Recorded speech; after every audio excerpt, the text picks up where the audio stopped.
Pourquoi le système de santé est malade au Sénégal? Pourquoi le manque d'empathie de certains travailleurs de ce secteur? Pourquoi la violence prend des proportions inquiétantes? À titre d'exemple, les auditions dans l'affaire Adji Sarr Ousmane Sonko. Au-delà de la tentative d'augmenter le nombre de députés, l'Assemblée nationale joue-t-elle réellement son rôle au Sénégal? Pour diagnostiquer toutes ces questions, L'Air du Temps reçoit ce dimanche 17 avril 2022 de 10h à 11h Cheikh Ibrahima Niang, socio-anthropologue, et Ousmane Diaye, psychosociologue. L'Air du Temps, c'est avec Alassane Samba Diop sur iRadio. Dimanche 17 avril 2022, bienvenue à l'Air du Temps qui reçoit aujourd'hui donc Cheikh Ibrahima Niang, socio-anthropologue, et Ousmane Diaye, psychosociologue. Merci d'avoir accepté notre invitation. Vous le savez, cette semaine a été riche en informations et en actualité. Ce qui s'est passé à Louga avec la mort de cette femme qui était venue accoucher et qui a eu des décisions qui ont été prises avec le limogeage du directeur de l'hôpital, la suspension de beaucoup de gens qui travaillent dans cet hôpital à Louga. Il y a eu beaucoup d'émotions par rapport à ce décès. Et au Sénégal, on prend l'habitude souvent qu'il y ait ces genres de situations. L'émotion est vive dès le début. Après, on a l'impression que les choses retombent, qu'on retourne à la routine.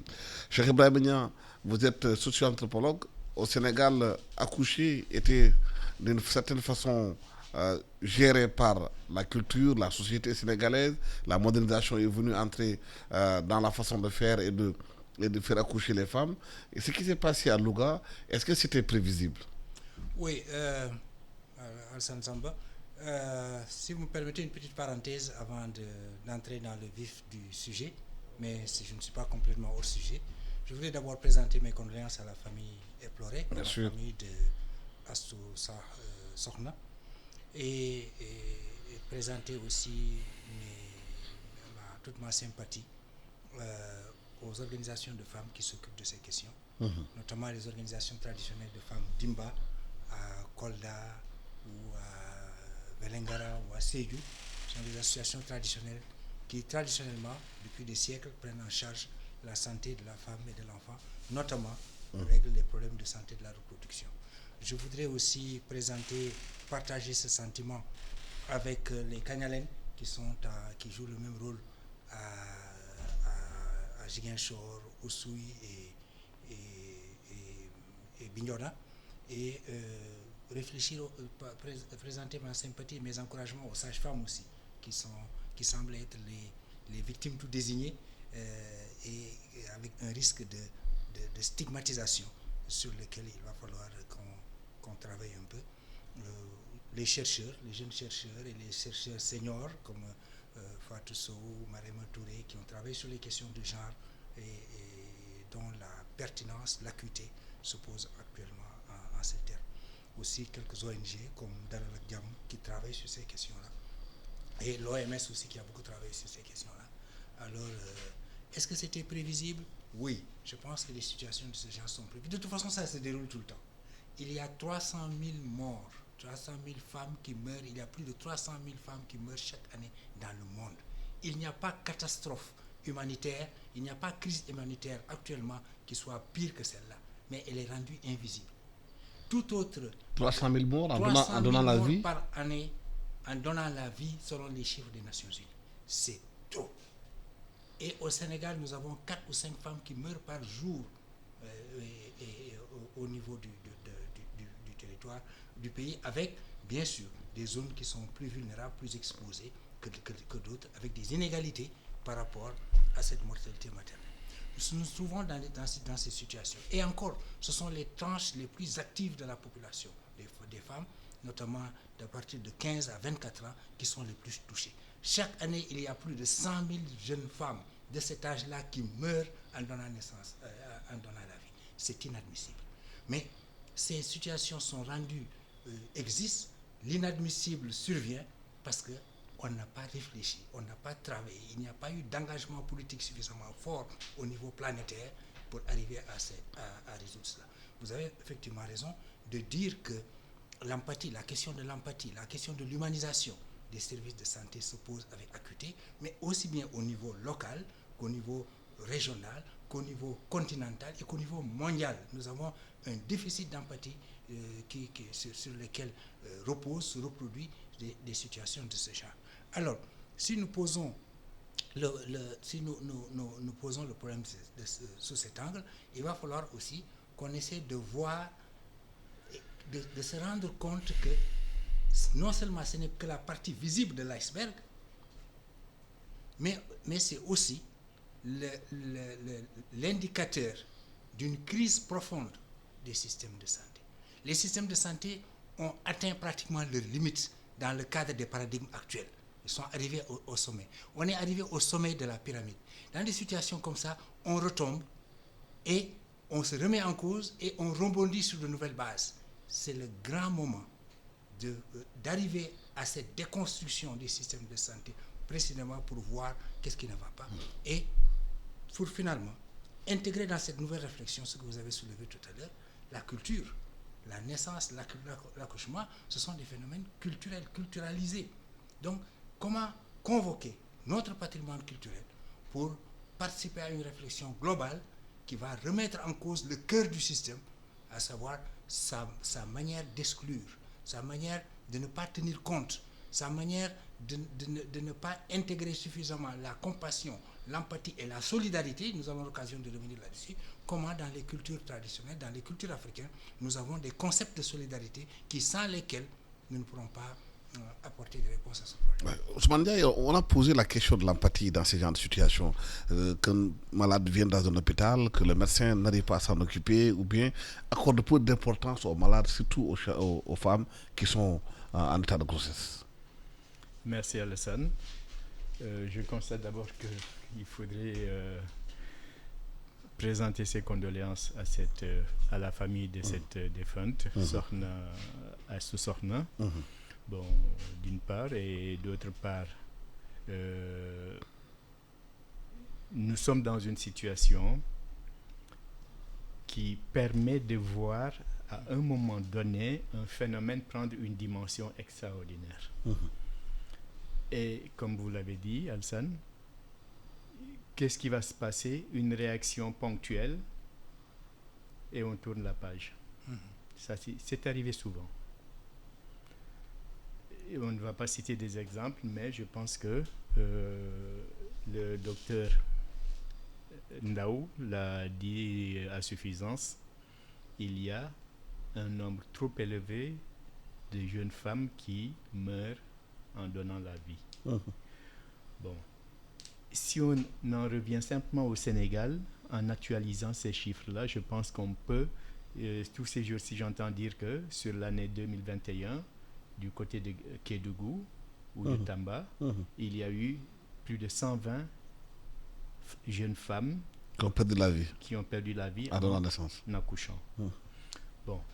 Et si on généralise au niveau national, je suis sûr que le chiffre va être très impressionnant. On va de 700 et quelques. Mais, voilà. Donc, il y a effectivement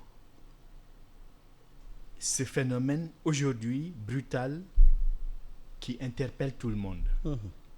Bon. Au point que l'État, au plus haut niveau, a réagi. Mais nous avons l'habitude des réactions épidermiques de l'État. Et ces réactions ne résolvent pas les problèmes de fond. Et c'est vraiment dommage. Pour moi, en fait, il s'agit simplement de ceci. On parle des hôpitaux, on parle des maternités, des structures, ma foi, gérées par l'État. Dans mon jargon à moi, on les appelle des organisations. Une organisation est une structure moderne, rationnelle, qui, au-delà de ses moyens matériels, de ses ressources financières, est gérée par des gens qui sont bien formés. Or, c'est ici qu'on va voir que la formation n'est pas seulement une formation technique. La formation de médecins, la formation de sages-femmes, d'infirmiers, etc., tout le personnel médical, ce n'est pas simplement une formation technique. Il faudrait intégrer profondément la dimension humaine dans la prise en charge des patients. Or, si on néglige cet aspect-là, qu'est-ce qu'on retrouve? Le comportement d'individus qui, parce qu'ils sont préoccupés par leur salaire, qui ne viennent pas peut-être régulièrement, ou des salaires insuffisants qui entraînent des pratiques plus ou moins légales. On sait tout ce qui se passe dans les hôpitaux. Bon. À tous les niveaux. Hein, il y a un problème d'éthique et de déontologie qui se pose. Mais il y a un problème de déontologie également qui va se poser.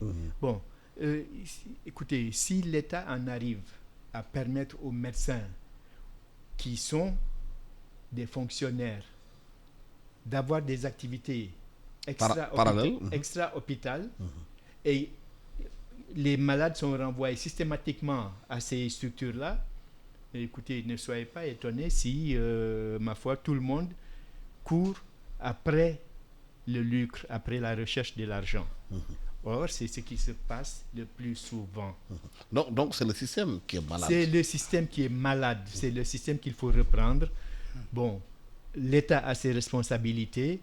Également, je dirais, les médecins, tout le personnel de la santé doit se remettre en question et exiger de l'État d'être mis dans des conditions de travail correctes, que la formation soit adaptée en tenant compte de nos valeurs culturelles, en tenant compte d'un certain nombre de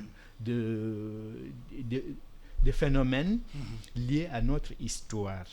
Et je pense que cela permettrait véritablement d'humaniser le comportement du personnel médical. Est-ce qu'il faut des assises de la santé pour revoir tout ça? Ça dépend de quel format d'assises vous allez mettre en avant. Mais ce que je voudrais montrer, c'est que effectivement, c'est le système qui est en cause. Il faut une approche systémique, parce que ce sont des problèmes de système. Il y a une crise de système qui se pose. Il faut l'identifier, en prendre conscience et essayer de dépasser la crise. En fait, ce n'est pas la première crise qui existe au niveau de l'humanité par rapport à l'accouchement et la mortalité maternelle. Il y a plus de 150 000 ans avant, avec l'avènement, le développement de l'Homo sapiens, avec ce que Cheikh Anta Diop va dire, le déblocage frontal, il y a eu un certain nombre de changements anatomiques et physiologiques qui ont mis l'accouchement à péril. Et il y a eu des hécatombes de femmes. Mourir en donnant naissance est l'un des premiers défis face à la menace d'extinction de l'humanité. L'humanité a été sauvée par les femmes quand elles ont pris conscience de ce problème-là et qu'elles ont mis un certain nombre de dispositifs, un certain nombre d'inventions pour faciliter l'accouchement. Donc, il est possible que l'humanité, que le pays retrouve les ressources nécessaires pour engager cette réflexion collective. Si vous dites assise, je pense à réflexion collective. Réflexion collective, ça veut dire que la femme qui vend des cacahuètes au niveau du coin, elle est aussi interpellée. Absolument. Elle a aussi son mot à dire que le spécialiste de médecine ou bien que le ministre de la Santé. Donc, comment arriver à cela, à enclencher cette réflexion collective? C'est ça qui nous permettra peut-être de nous en sortir. Parce qu'un des éléments sur lesquels il faut s'appesantir, autant c'est l'accouchement et la maternité ne sont jamais que des pratiques individuelles. C'est le collectif qui entre en ligne de compte. Et ça apparaît au niveau symbolique très fortement. Vous avez, quand on vous dit dans nos cultures que bo ëmbe sa yaay ëmb, sa yaayu jëkkër ëmb, sa jëkkër ëmb. C'est-à-dire que c'est toute la communauté qui, à un moment donné, ressent ce que tu fais. Et c'est ce senti, ce partage, c'est ça que vous appelez empathie. Le fait qu'on sente l'autre, ça va jusqu'au point où on dit à l'homme, détache ta ceinture pour se dire aussi. détache ta ceinture, parce que si tu l'attaches trop fort, ça va bloquer. Ça veut dire que quelque part, on traduit sous forme métaphorique ou symbolique cette nécessité de participer à la lutte de cette femme-là pour qu'elle donne naissance. Donc, comment, à partir de ces concepts-là, reconstruire les solidarités collectives pour arriver à quoi? Pour arriver à un droit de regard. Parce que la dame là qui Bougena Atina, cette dame-là, elle ne sait pas à qui se plaindre. Oui. Vous êtes là devant une structure hostile. Vous êtes dans une structure hostile. Vous êtes dans une structure qui vous ignore et vous ne pouvez appeler personne. C'est le drame dans les structures de santé. Oui. Alors c'est comme si la maternité n'appartenait pas aux femmes. Alors que la maternité, historiquement, est un espace contrôlé par les femmes. C'est comme si c'est le langage masculin, le langage dur, avec des ordres, des instructions, avec une violence verbale, sinon une violence physique. C'est comme s'il n'y a que ça qui marche. Donc, ceci, nous l'avons hérité de la colonisation. Il y a un retard dans la reconceptualisation de notre santé. Comment on doit la repenser? À partir de tous ces éléments dont le docteur, mon collègue, a parlé tout à l'heure.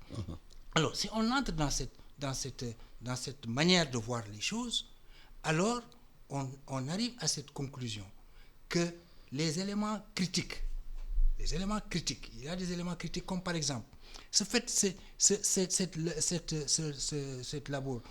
travail qui dure pendant des heures et des heures, quelquefois des jours. Quels sont les environnements, quels sont les contextes qui font que le travail dure? Vous savez, il y a beaucoup de travaux, et là je parle sous le couvert du psychologue, sous le contrôle du psychologue, il y a des travaux qui durent. Et le contexte, il y a énormément de recherches scientifiques qui montrent, il y a le syndrome des blouses blanches par exemple. La femme commence à ressentir que l'eau coule, etc. Elle est prête à accoucher, on l'amène à l'hôpital et ça dure. Et les travaux montrent que l'environnement d'hostilité fait durer le travail. Alors qu'un environnement relax, un environnement amical, un environnement empathique, comme la grand-mère qui vient, qui marche avec la fille et qui lui dit, répète après moi, ya Latif, et que on t'appelle, bouillonner, ces relations interpersonnelles qu'on crée vont procéder à ce déblocage du stress qui va faciliter l'accouchement. Donc, je ne dis pas qu'il faut répéter la même chose. Par exemple, compter les bâtons ou bien serrer, des techniques qui permettent de maîtriser la douleur et de retrouver ce sago, retrouver cet équilibre psychologique nécessaire à l'accouchement facile. Donc, donc tout ça c'est documenté dans les travaux. Comment est-ce qu'il faut tenir compte de ces concepts-là? Il faut réactualiser ces concepts dans le cadre de débats profonds, de débats critiques. Nous devons critiquer notre système parce que c'est un système qui est en crise, qui s'est beaucoup développé. Quand je dis le système en crise, c'est la pensée internationale du système, de cette hyper-médicalisation qui ignore l'individu pratiquement, où les relations sont simplifiées au maximum. C'est à ce niveau que la fin du 21e siècle, le début du 22e sera empathique ou ne sera pas. Parce que là, vous le voyez aussi à d'autres niveaux politiques, économiques, etc. Mais justement, Ousmane Ndiaye, est-ce que justement la crise n'est pas holistique? Elle ne touche pas pratiquement tous les pans de la société. Quand on voit ce qui se passe au Sénégal aujourd'hui, il a dit tout à l'heure dans ses propos, la violence verbale, la façon dont on se comporte dans la rue, on se comporte avec les gens, la façon de parler. À titre d'exemple, la première confrontation entre la dame Adissar et la dame Ndeye Khady, où on a entendu des insultes. Est-ce qu'on n'a pas franchi un stade psychologique de la violence? Oui, Alassane, c'est vrai. Effectivement, dans notre société, tout le monde est actuellement sous tension. Tout le monde est sous tension, dans la rue, dans la circulation, dans les familles, dans les lieux de travail. Partout, il y a effectivement des problèmes relationnels qui prennent souvent des formes violentes. Les gens sont très peu respectueux d'un certain nombre de règles et de valeurs et ne pensent qu'à leurs intérêts immédiats, personnels. Mais en réalité, il faudrait envisager le problème de façon encore plus large. À mon avis, quand on regarde ce qui se... tout à l'heure, le docteur Ndao disait que dans l'année... pardon. Que dans l'année, il y avait au moins 300 000 femmes qui meurent, etc. Bon, moi, je voudrais savoir quel est le nombre de femmes qui meurent dans la zone UEMOA. Pourquoi la zone UEMOA? Parce que c'est une zone qui est sous le contrôle politique, économique, culturel de la France. Moi, je suis sûr que, enfin, je n'ai pas fait d'études précisément là-dessus, mais le Sénégal, tout comme tous ces pays membres de l'UEMOA, on connaît les mêmes problèmes. Et donc, même le problème de l'accouchement, je suis sûr que les comportements du personnel médical, c'est les mêmes qu'on retrouve. Est-ce que ce n'est pas les conditions d'exercice du métier qui sont exécrables, qui poussent les gens dans cette manque de solidarité? Justement, parce que ce qui se passe, c'est que nous ne contrôlons rien de notre économie. C'est comme les nouvelles localités qui viennent de se... Bon, on vient de voter aux élections locales, etc. Vous êtes maire dans une localité qui est dépourvue de toute structure économique. Qu'est-ce que vous allez faire en tant que maire? Rien. Mais vous ne pouvez rien faire. Parce que tant que notre économie ne nous appartient pas, à nous nationaux des différents pays membres de l'UEMOA, mais qu'est-ce qui va se passer? Toutes nos ressources vont à l'extérieur. Nous n'avons pas d'usine, nous n'avons pas d'entreprise, nous ne transformons rien, nous n'avons pas un système bancaire, commercial, autonome qui appartienne à des nationaux, parce que c'est à partir de cela qu'on voit les retombées sur le plan, sur tous les plans. Par exemple, la santé. Mais il faut la financer. Là, vous posez la question de la souveraineté en matière de gouvernance. Mais c'est ça. Comment financer la santé avec des subventions venant de l'extérieur? Mais vous allez dans des pays développés, un hôpital a plus de ressources que le ministère de la Santé du Sénégal. Vous vous rendez compte?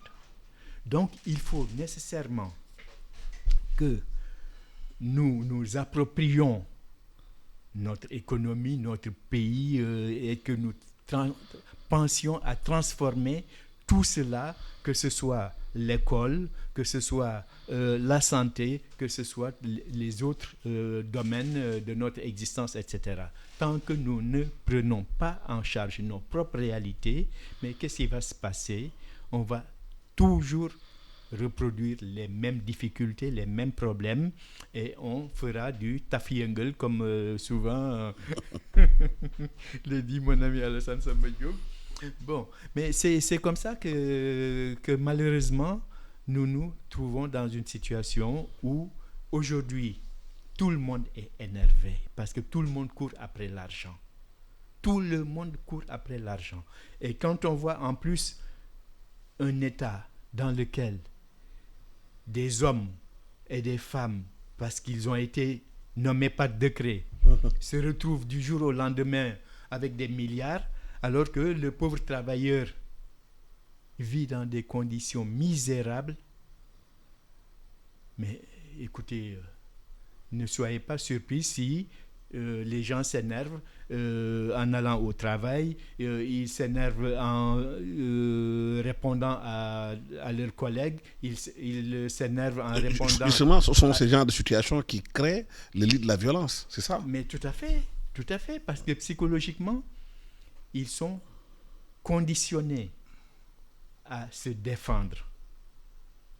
Parce que tout autour d'eux les agresse. Tout.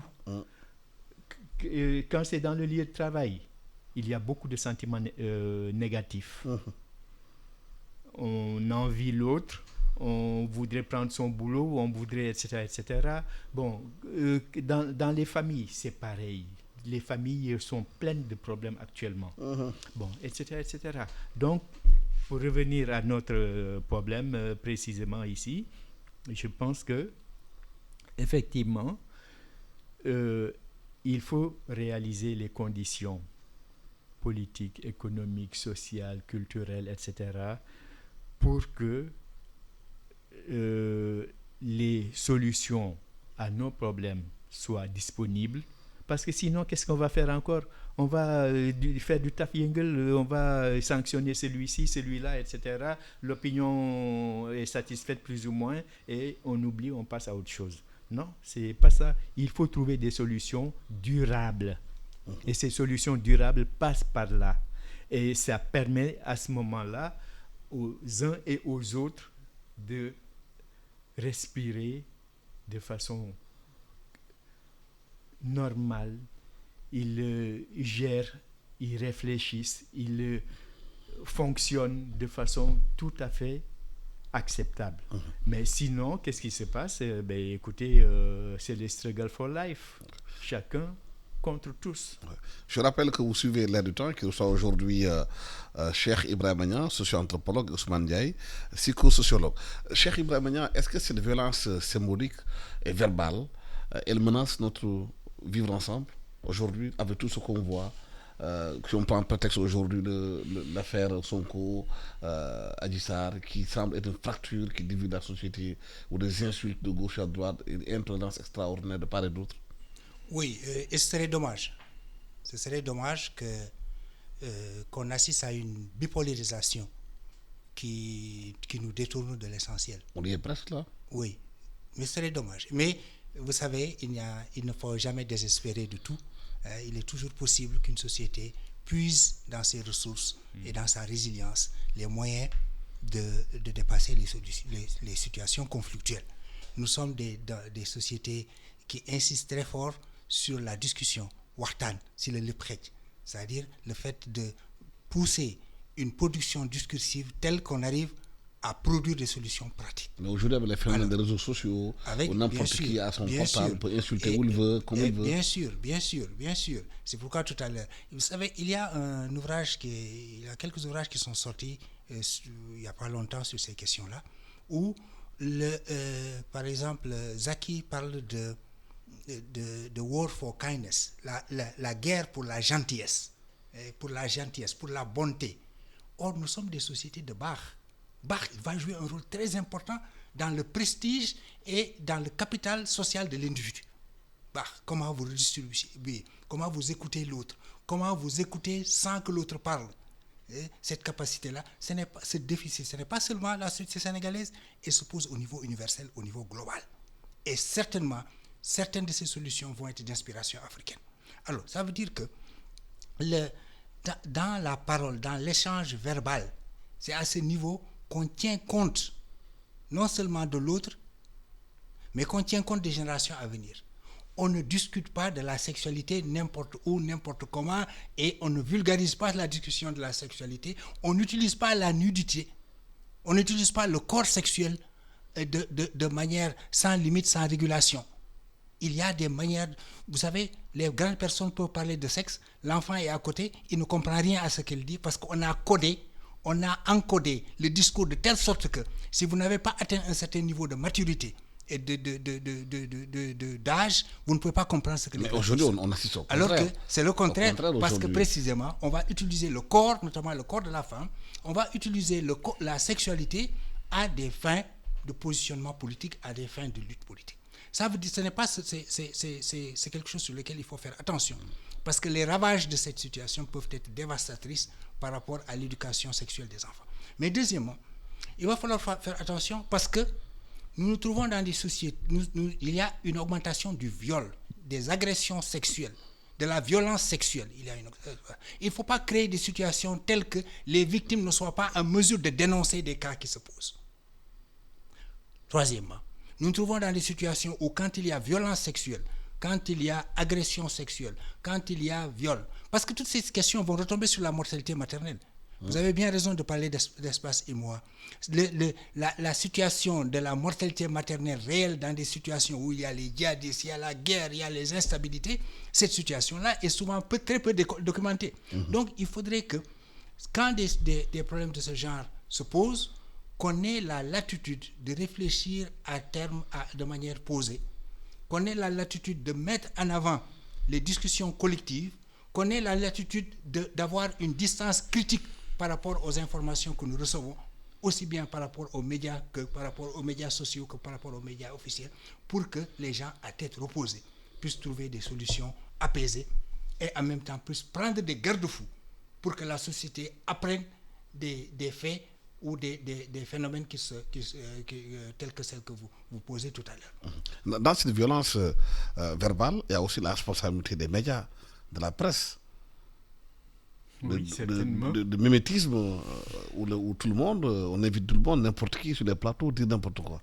Non, écoutez, les médias, il y a du tout dedans. Les médias, c'est quelque chose de très... Mais il est temps qu'il y ait une régulation des médias. De très puissant. Et quand il y a des régulations, que l'on recrute n'importe qui au niveau des médias, que l'on permet qu'il n'y ait peut-être même pas de règles déontologiques finalement, parce que est-ce que c'est pas comme au niveau de la santé, le fait de mettre l'accent sur le technique et de négliger l'humain. Mais est-ce que c'est pas pareil au niveau des médias? Et dans ce cas, il est là aussi tentant pour le journaliste, pour l'homme des médias, de se laisser beaucoup plus attirer par les ressources financières, donc travailler à... Bon, ça prend un caractère presque politique, parce que qui détient l'argent dans ce pays? C'est les politiciens, c'est pas autre chose. Et résultat, bon, on va donc utiliser, se mettre au service des puissants. Bon, et à ce moment-là, qu'est-ce qui va se passer? Si les autres s'organisent pour résister, c'est ce qu'on appelle les réseaux sociaux. On va... chacun a la possibilité d'aller sur ces réseaux-là pour insulter, dire des choses, des contre-vérités, etc., des fake news, etc., etc. Bon. Donc, nous nous trouvons donc devant une situation où les médias, eux, ne sont pas exclus du système. Ils sont même une partie très active du système. Et je pense que transformer et peut-être même renverser complètement la façon de penser et de fonctionner des médias, c'est ce qui permettrait, dans le cadre d'une orientation patriotique, de mettre en avant les intérêts nationaux, les intérêts de la grande masse des populations, plutôt que de servir tel individu parce qu'il a des milliards, ou tel homme politique, etc., etc. Moi, je pense que les médias, effectivement, ont un rôle capital. Il faudrait donc voir comment, à ce niveau-là également, comme l'aurait dit mon ami Serigne Mor Mbaye, faire un DEP national à ce niveau-là, pour que au moins on évite les excès, parce que la violence, elle est souvent d'abord verbale. Et du niveau verbal, on touche à quoi? Aux émotions des uns et des autres. Et quand les émotions sont mises en branle, elles peuvent devenir incontrôlables. Et c'est là où, effectivement, la violence, dans ses formes les plus graves, peut apparaître sur la scène. Et je vous assure que si on ne réfléchit pas bien à tout ça, si on entre dans le domaine des émotions, la raison n'a plus sa place. Il faudrait donc absolument que l'on fasse très très attention à l'utilisation, à la manipulation des médias pour éviter de heurter les sensibilités et donc qu'on essaie de gérer de façon vraiment rationnelle, parce que tout cela peut être rationnel. Quand on parle d'organisation, parce que les médias, c'est le système des organisations, tout comme la santé, l'hôpital, etc., l'école, etc., tout ça, c'est des organisations rationnellement constituées et qui peuvent donner qui ne peuvent donner des résultats que quand la raison est mise devant. Bon. Donc, il faudrait veiller à ce que l'argent ne soit pas la valeur principale dans ce pays. Absolument. Donc, il est important, comme il l'a dit, que les élites montrent le bon exemple. Oui. Si on prend aujourd'hui l'Assemblée nationale, au-delà du fait que les gens disent qu'aujourd'hui qu'on doit augmenter ou non le nombre de députés, ou les gens ne sont pas d'accord, ensuite qu'on soit resté à la situation du statu quo, qu'est-ce que l'Assemblée nationale, est-ce qu'elle est utile pour le Sénégal aujourd'hui? Sa façon de fonctionner, sa façon de faire, et le comportement des députés à l'Assemblée nationale. En fait, le terme élite, je l'utilise très peu. J'ai du mal à l'utiliser. Et ce serait très bien que l'Assemblée nationale prenne des Sénégalais ordinaires, des gens ordinaires, qui vont discuter des problèmes ordinaires et qui vont essayer de trouver des solutions à ces problèmes ordinaires. Avoir cette force de commencer par régler les petits problèmes qui se posent dans le quotidien des gens. Alors, maintenant pour cela, mon collègue a absolument raison, de dire que si on est aveuglé par l'appât du gain, par l'argent, par le matériel, on ne va pas s'en sortir. Il faut de nouvelles révolutions culturelles qui mettent au centre de l'orientation, du paradigme, de la manière de réfléchir, qui mettent au centre des concepts tels que celui du sacerdoce, de faire des choses gratuitement, de cette éducation à la gratuité. On n'attend rien en retour du sens du sacrifice. C'est à partir de ce moment que les générations les plus anciennes peuvent apporter des modèles de solutions ou des approches de solutions. Je pense aux sages-femmes retraitées, par exemple. Vous allez dans certains villages, vous allez trouver 3 ou 4 tourandos qu'on a donné des homonymes aux sages-femmes. Vous allez en trouver une dizaine. Vous allez trouver des gens qui continuent à les fréquenter parce qu'elles ont été des exemples, des preuves, des emblèmes d'empathie et de sacerdoce et de sacrifice. Donc, pourquoi ne pas imaginer, je dis imaginer simplement, des systèmes de monitoring, des systèmes de mentoring, où ce sont les anciennes qui continuent à encadrer les nouvelles et qui leur expliquent que la vie ne s'arrête pas au portable. Parce que le portable, quand vous êtes trop pris sur le portable, cela diminue votre capacité d'empathie et de communication avec l'autre. Que de leur temps, voilà comment est-ce qu'elle gérait des situations de stress. Quand une femme meurt avec beaucoup de sang tout autour. Quand une sage-femme prend la fuite parce qu'elle ne vient plus travailler, parce qu'elle n'en peut plus de supporter cette violence visuelle, symbolique qu'elle a vécue. Donc, ce sont ces questions-là. C'est autour desquelles le politique doit suivre les discussions. C'est-à-dire que le maire, si on reste au niveau politicien, certaines questions doivent être dépolitisées. Ça doit aller au-delà des clivages politiques pour arriver à des consensus. Si on voit la fonction municipale, la fonction de la mairie, autrement que des fonctions politiques, ça veut dire que c'est à ce niveau que le maire doit dire, nous allons convoquer, discuter avec les femmes, soutenir les femmes, etc., arriver à des plans, à des stratégies qui sont appuyées par le politique. C'est-à-dire que la communauté elle-même réfléchit, co-construit ses réponses et le politique suit et apple. Alors que, comme l'a dit tout à l'heure mon collègue, mais qu'est-ce qui se passe? La conquête du pouvoir. Les gens ne cherchent que la conquête du pouvoir ou sa conservation. Alors que c'est en essayant de régler ces problèmes-là. Donc ça veut dire que ce soit l'Assemblée, ou que ce soit les mairies, que ce soit le président de la République, comment est-ce que tous cela sont des serviteurs du peuple, des serviteurs des communautés? Comment tout cela sont des forces qui viennent en appui à ce que les communautés dirigent, conceptualisent, réfléchissent. Alors, ça veut dire si on réfléchit comme ça, mais l'Assemblée nationale doit voir comment est-ce qu'on va protéger les femmes contre la violence sexuelle. Pas seulement en termes de loi, si on vote des lois qui ne sont pas appliquées. Ça pose un problème par rapport à celui qui vote ces lois-là. Comment est-ce que celui qui vote ces lois-là se remet en cause pour voir si sa loi est applicable ou non, et qu'est-ce qu'il faut faire pour l'appliquer.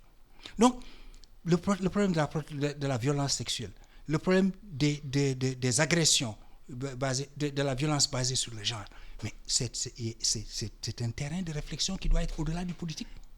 Le problème de la crise d'empathie dans nos structures de santé, c'est la même chose.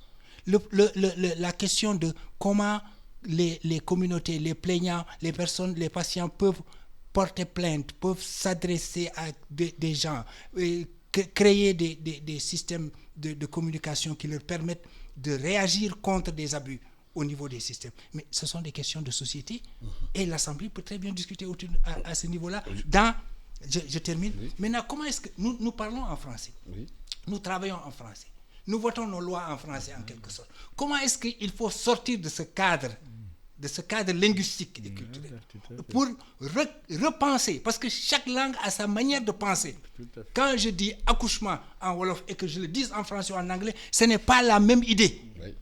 Donc comment est-ce que ces idées-là peuvent être prises en compte dans des réflexions collectives qui puissent être traduites au niveau des pouvoirs décentralisés, des pouvoirs locaux, ou bien de l'Assemblée nationale. Mais les citoyens se plaignent justement du fait que ces questions ne sont pas prises en charge par l'Assemblée nationale, qui doit être un lieu de discussion et de prise en compte des préoccupations des populations. Et se demandent à quoi elle sert au fond. Mais écoutez, il faut d'abord se poser la question de savoir qu'est-ce que c'est qu'un député. Mais sincèrement, ce qu'on voit à l'Assemblée nationale depuis 60 ans, 62 ans maintenant, c'est pas ça que le peuple attend de son représentant. Parce qu'en réalité, il ne représente même pas le peuple. Il ne le représente pas. Vous avez vu un député qui, dans son quartier ou dans son village, sa commune, a un bureau, un siège où on peut, chaque semaine, venir lui exposer ses problèmes, ses doléances, etc., lui faire des observations sur le fonctionnement de la communauté, etc., etc. Vous en avez vu? Non. Ils sont tous là, à Dakar. Même quand ils viennent du fin fond du Sénégal, une fois qu'ils sont nommés députés, ça y est, c'est la belle vie qui commence. La 4x4, le carburant en pagaille, un salaire plus ou moins important, etc., etc. Et ils sont coupés de leur réalité, de leur base. Il faudrait donc repenser la fonction de député. Et le rôle du député, c'est de représenter la population. Donc le député doit obligatoirement avoir dans son quartier, dans sa commune, un bureau et assurer une permanence, une journée entière pendant laquelle les gens peuvent le trouver là et lui poser des problèmes. Et qu'il se batte, lui, au niveau de l'Assemblée pour que ce problème soit pris en compte et programmé, résolu. Bon, mais d'autre part, il faudrait que l'on dépolitise. Quand je dis dépolitiser les députés, c'est quelqu'un qui n'avait jamais travaillé de sa vie, qui n'avait jamais eu de salaire. Vous en faites un député, il se retrouve donc avec un salaire de 1 500 000. Voiture, tous les avantages, etc. Comment on les appelle? Son excellence. Honorable. Honorable, etc. Mais c'est comme si vous l'avez transformé en... Je ne sais mais il y a certains qui avaient l'idée de faire des jetons de présence en supprimant les privilèges. Absolument. Que le député ne pas de salaire, qu'il est juste au sacerdoce. C'est là où j'allais en arriver, pour donc que cette fonction-là soit vraiment redéfinie.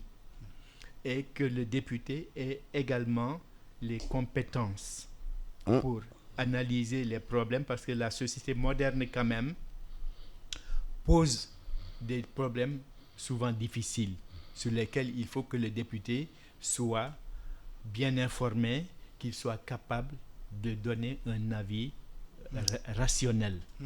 Ça, il faudrait que donc l'on revoie la fonction de député et qu'on revoie également son rapport à la société, son rapport, ma foi, au salaire, etc., etc. Moi, je pense que c'est absolument indispensable. Oui, comme vous le disiez, certainement aujourd'hui, les lois qui sont votées à l'Assemblée nationale, si elles ne sont pas appliquées, à quoi elles servent. Et ensuite, les députés qui votent des budgets et qui, à posteriori, ne peuvent pas contrôler ce qu'ils ont voté. Absolument. Par exemple, on dit on vote un budget pour une école, Oui. mais à la fin de l'exercice, il n'y a pas de bilan, il n'y a rien. Oui. Vous savez, toutes ces questions renvoient à repenser notre société. Tout à fait. Il faut repenser notre société. Comme l'a dit mon collègue tout à l'heure, on ne peut pas repenser, on ne peut pas construire quelque chose de neuf si on est seulement aveuglé, on est manipulé par les émotions. Et justement, les réseaux sociaux, etc., une manière de faire de la politique, c'est de manipuler les émotions. Et quand les émotions, quand se lèvent, quand ça devient vraiment high, la réflexion vole très bas. Donc, comment arriver à ces bonnes solutions qu'il faut, parce que le cadre qui permet cela, pour arriver à un contrôle social, au-delà du député, il faut que la société ait sa capacité de contrôler. Oui, au-delà du député. Ce qui fait que le député lui-même sera contrôlé par la société. Donc, quel mécanisme, quel outil, quelle approche, quelle stratégie pour arriver à cela, pour que les gens se sentent réellement indépendants, réellement libres, ay nawle lañ, ay gor lañ. Ça veut dire que les rapports d'égalité qui permettent aux gens de développer leur esprit critique et la créativité nécessaire pour construire de nouvelles sociétés.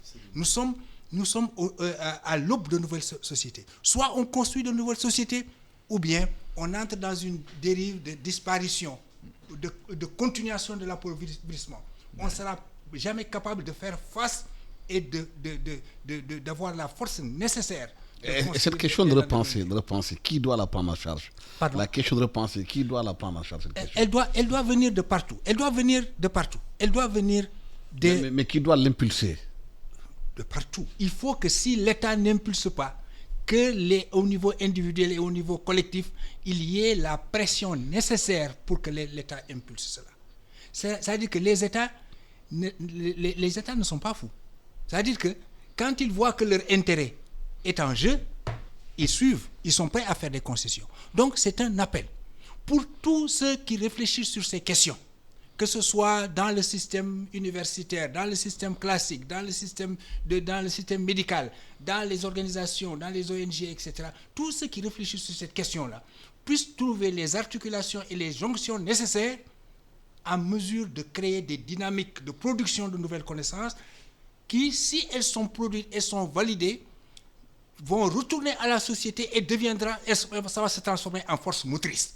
Quand les idées sont claires, quand les idées sont bien élaborées, quand elles sont validées, quand les nouvelles connaissances sont intégrées dans des processus de réflexion collective, alors là, vous êtes capable de créer la force nécessaire pour imposer, ou bien pour convaincre, ou bien pour faire partager votre idée à n'importe quel État qui va se présenter. C'est-à-dire que ce n'est pas une question de pouvoir, opposition, n'importe quel État. La société doit être suffisamment forte pour montrer son point de vue, créer une base à partir de laquelle tout État, tout politicien qui vient va suivre cela. Oui, monsieur Dia, est-ce que vous sentez cette force dans cette société aujourd'hui pour imposer ce débat-là? Est-ce que vous le sentez par rapport à ce qu'on voit, ce qu'on entend? Moi, je commencerai par un constat. Tous nos États de l'UEMOA ne sont rien d'autre que des prolongements de la volonté de l'État français de perpétuer sa domination coloniale. Par conséquent,